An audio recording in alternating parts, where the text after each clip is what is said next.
உங்கள் சத்யாவின் தமிழ் புத்தாண்டு super offer. Srirangam தொகுதியின் திமுக வேட்பாளரை பிரச்சாரத்தின் போது அந்தநல்லூர் ஒன்றியத்திற்குட்பட்ட கிராம பகுதியில் நுழைய விடாமல் வெளியேற்றும் வீடியோ தற்போது சமூக வலைதளங்களில் வைரலாகி வருகிறது. அதனை தற்போது பார்க்கலாம்.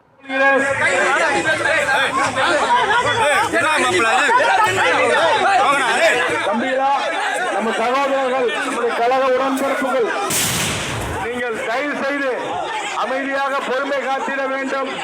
தயவு செய்து சண்டை சச்சரவுகள் வேண்டாம் என்று உங்களை எல்லாம் அன்போடு கேட்டுக்கொள்கிறேன். தம்பிகளா, சகோதரர்களா, தயவு செய்து பொறுமையா, தயவு செய்து பிரச்சனை இல்லை.